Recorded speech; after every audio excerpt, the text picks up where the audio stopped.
ವಿಚಾರಕ್ಕೆ ಸಂಬಂಧಪಟ್ಟಂತೆ ಗೃಹ ಇಲಾಖೆಯಿಂದ ಪ್ರಾಥಮಿಕ ವರದಿಯನ್ನ ಸಿಎಂ ಸಿದ್ದರಾಮಯ್ಯ ಅವರು ಪಡೆದುಕೊಂಡಿದ್ದಾರೆ. ಏನಾಯ್ತು ಅಂತ ಉಸ್ತುವಾರಿ ಸಚಿವ ಹಾಗೂ ಪೊಲೀಸ್ ಅಧಿಕಾರಿಗಳಿಂದ ಮಾಹಿತಿಯನ್ನ ಮುಖ್ಯಮಂತ್ರಿಗಳು ಪಡೆದಿದ್ದಾರೆ.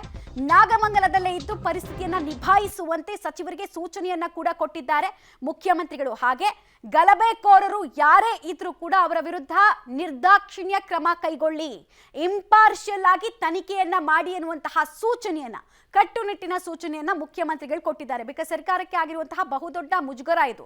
ಅಷ್ಟೊಂದು ದೊಡ್ಡ ಪ್ರಮಾಣದಲ್ಲಿ ಕಲ್ಲುಗಳ ಸಂಗ್ರಹ ಆಗುತ್ತೆ, ಎಲ್ಲಿ ಸಂಗ್ರಹ ಆಯ್ತು ಅಲ್ಲಿ ರೇಡ್ ಆಗಬೇಕು. ಯಾಕೆ ಮುಂಚೆನೆ ಗೊತ್ತಾಗಿರ್ಲಿಲ್ಲ ಇಂಟೆಲಿಜೆನ್ಸ್ ಇಲಾಖೆಗೆ ಅನ್ನೋದು ಗೊತ್ತಾಗ್ತಾ ಇಲ್ಲ. ಇಲ್ಲಿ IB ಏನ್ ಮಾಡ್ತಾ ಇತ್ತು ಪ್ರಶ್ನೆ ಇದೆ. ಡೀಟೇಲ್ಸ್ ಕೊಡ್ತಾರೆ ರವೀಶ್. ಏನೇನ್ ಸೂಚನೆಗಳನ್ನ ಮುಖ್ಯಮಂತ್ರಿಗಳು ಕೊಟ್ಟಿದ್ದಾರೆ ಅಂತ?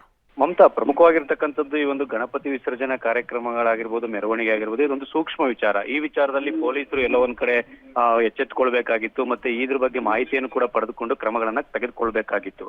ಆದ್ರೆ ಎಲ್ಲೋ ಒಂದ್ ಕಡೆ ಪೊಲೀಸರ ವೈಫಲ್ಯವೂ ಕೂಡ ಇಲ್ಲಿ ಎದ್ದು ಕಂಡು ಬರ್ತಾ ಇದೆ ಅನ್ನೋದು ಕೂಡ ಪ್ರಾಥಮಿಕವಾಗಿ ಈಗ ಕೇಳಿ ಬರ್ತಾ ಇರತಕ್ಕಂತ ಮಾಹಿತಿ. ಈ ಹಿನ್ನೆಲೆಯಲ್ಲಿ ಮುಖ್ಯಮಂತ್ರಿ ಸಿದ್ದರಾಮಯ್ಯ ಅವರು ಕೂಡ ಈಗಾಗಲೇ ಆ ಒಂದು ಜಿಲ್ಲಾ ಉಸ್ತುವಾರಿ ಸಚಿವ ಚೆಲುವರಾಯಸ್ವಾಮಿ ಜೊತೆ ಕೂಡ ಮಾತುಕತೆ ನಡೆಸಿದ್ದಾರೆ. ಜೊತೆಗೆ ಗೃಹ ಇಲಾಖೆಯ ಕಾರ್ಯದರ್ಶಿ ಉಮಾಶಂಕರ್ ಅವ್ರ ಜೊತೆ ಕೂಡ ಮಾತುಕತೆಯನ್ನು ಕೂಡ ನಡೆಸಿರ್ತಕ್ಕಂಥದ್ದು. ಅಂದ್ರೆ ಆ ಘಟನೆಯಲ್ಲಿ ಯಾವ ರೀತಿ ಆ ಒಂದು ಪ್ರತಿಕ್ರಿಯೆಗಳು ಆರಂಭದಲ್ಲಿ ಬಂತು, ಮತ್ತೆ ಹೇಗೆ ಘಟನೆ ಶುರು ಆಯಿತು ಅನ್ನೋದ್ರ ಬಗ್ಗೆಯಿಂದ ಹಿಡಿದು ಇಲ್ಲಿ ತನಕ ಕೂಡ ಏನೆಲ್ಲ ಬೆಳವಣಿಗೆಗಳಾಗಿದೆ ಎಲ್ಲಾ ಮಾಹಿತಿಗಳನ್ನ ಪ್ರಾಥಮಿಕವಾಗಿ ಮುಖ್ಯಮಂತ್ರಿ ಸಿದ್ದರಾಮಯ್ಯರು ಪಡೆದಿರ್ತಕ್ಕಂಥದ್ದು.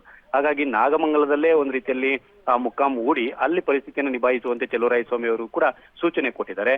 ಜೊತೆಗೆ ಪೊಲೀಸ್ ಅಧಿಕಾರಿಗಳು ಕೂಡ ಸೂಚನೆ ಕೊಟ್ಟಿರ್ತಕ್ಕಂಥದ್ದು, ನಿರ್ದಾಕ್ಷಿಣ್ಯವಾಗಿ ಯಾವುದೇ ರೀತಿಯ ತಪ್ಪಿತಸ್ಥರು ಯಾರೇ ಆಗಿರ್ಬೋದು ಎಲ್ಲರನ್ನೂ ಕೂಡ ಒಂದ್ ರೀತಿಯಲ್ಲಿ ನಿರ್ದಾಕ್ಷಿಣ್ಯವಾಗಿ ಕ್ರಮಗಳನ್ನ ಅವರ ವಿರುದ್ಧ ತೆಗೆದುಕೊಳ್ಬೇಕು ಅನ್ನೋದು ಕೂಡ ಸೂಚನೆಯನ್ನು ಕೂಡ ಕೊಟ್ಟಿದ್ದಾರೆ. ಹಾಗಾಗಿ ಇವತ್ತು ಮುಖ್ಯಮಂತ್ರಿಗಳ ರೌಂಡ್ಸ್ ಇದೆ. ಅದಾದ ಬಳಿಕ ಮತ್ತೆ ಗೃಹ ಸಚಿವರ ಪರಮೇಶ್ವರ್ ಜೊತೆ ಕೂಡ ಒಂದ್ ರೀತಿಯಲ್ಲಿ ಚರ್ಚೆಯನ್ನು ನಡೆಸಿ ಆ ನಂತರ ಮತ್ತಷ್ಟು ಕ್ರಮಗಳನ್ನು ತೆಗೆದುಕೊಳ್ಳುವಂತಹ ಸಾಧ್ಯತೆ ಇದೆ.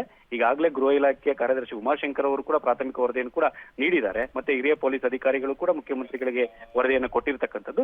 ಈ ಹಿನ್ನೆಲೆಯಲ್ಲಿ ಸರ್ಕಾರ ಇನ್ನಷ್ಟು ಬಿಗಿ ಕ್ರಮಗಳಿಗೆ ಯಾವ ರೀತಿ ಮುಂದಾಗುತ್ತೆ ಕಾದ್ ನೋಡ್ಬೇಕು ಮಮತಾ. ರೈಟ್, ಧನ್ಯವಾದ ರವೀಶ್ ತಮ್ಮೆಲ್ಲ ಮಾಹಿತಿಗಾಗಿ. ಹದ್ದು ಮೀರಿ ವರ್ತಿಸಿದವರ ವಿರುದ್ಧ ಕಠಿಣ ಕ್ರಮಕ್ಕೆ ಆಗ್ರಹವನ್ನ ಒಂದು ಕಡೆಗೆ ಜನ ಮಾಡ್ತಾ ಇದ್ದಾರೆ. ಜನರಲ್ಲಿ ಈಗ ನಂಬಿಕೆ ಹೊಟ್ಟೋಗಿದೆ. ಜನರಿಗೆ ಈಗ ಭಯದ ವಾತಾವರಣ ಸೃಷ್ಟಿಯಾಗಿದೆ. ಅದನ್ನೆಲ್ಲ ಮರುಸ್ಥಾಪನೆ ಮಾಡಬೇಕು. ಜನರಲ್ಲಿ ವಿಶ್ವಾಸವನ್ನ ಇಡಬೇಕಾಗತ್ತೆ. ಯಾವ ಪ್ರೊಸೆಷನ್ಗೂ ಅಡ್ಡಿಯನ್ನ ಮಾಡೋದಕ್ಕೆ ಯಾರಿಂದಲೂ ಸಾಧ್ಯ ಇಲ್ಲ. ಕ್ಷುದ್ರ ಶಕ್ತಿಗಳನ್ನ ಕಟ್ಟಿ ಹಾಕೋದಕ್ಕೆ ನಾವಿದ್ದೀವಿ ಅನ್ನುವಂತಹ ಒಂದು ವಿಶ್ವಾಸವನ್ನ ಸರ್ಕಾರ ಕೊಡಬೇಕಾಗತ್ತೆ. ಮರಳಿ ವಿಶ್ವಾಸವನ್ನ ಮರುಸ್ಥಾಪನೆ ಮಾಡಬೇಕಾಗತ್ತೆ. ಆ ನಿಟ್ಟಿನಲ್ಲಿ ಸರ್ಕಾರ ಏನ್ ಹೆಜ್ಜೆ ಇಡುತ್ತೆ ಅನ್ನೋದು ಕುತೂಹಲ. ತನಿಖೆಯಲ್ಲಿ ಕೇವಲ ಹಲ್ಲೆ ಮಾಡಿದವರು, ದಾಂಧಲೆ ನಡೆಸಿದವ್ರನ್ನ ಮಾತ್ರ ಇಲ್ಲಿ ಹಿಡ್ಕೊಂಡು ಹೋಗದೆ, ಯಾವ ಜಾಗದಲ್ಲಿ ಸೇಫ್ ಶೆಲ್ಟರ್ ಇತ್ತಲ್ಲ, ಅಷ್ಟು ಚೀಲಗಟ್ಲೆ ಕಲ್ಲುಗಳನ್ನ ಸಂಗ್ರಹ ಮಾಡಿದ್ರಲ್ಲ, ಮಾರಕಾಸ್ತ್ರಗಳನ್ನ ಸಂಗ್ರಹ ಮಾಡಿದ್ರಲ್ಲ, ಆ ಜಾಗ ಯಾವುದು ಜನ ಗೊತ್ತಾಗ್ಬೇಕದು. ಜಾಗ ಯಾವುದು, ಎಲ್ಲಿದೆ, ಹೆಂಗೆ ಅಲ್ಲಿ ಅಷ್ಟು ಸ್ಟಾಕು ಎಲ್ಲ ಗೊತ್ತಾಗ್ಬೇಕು ಜನರಿಗೆ.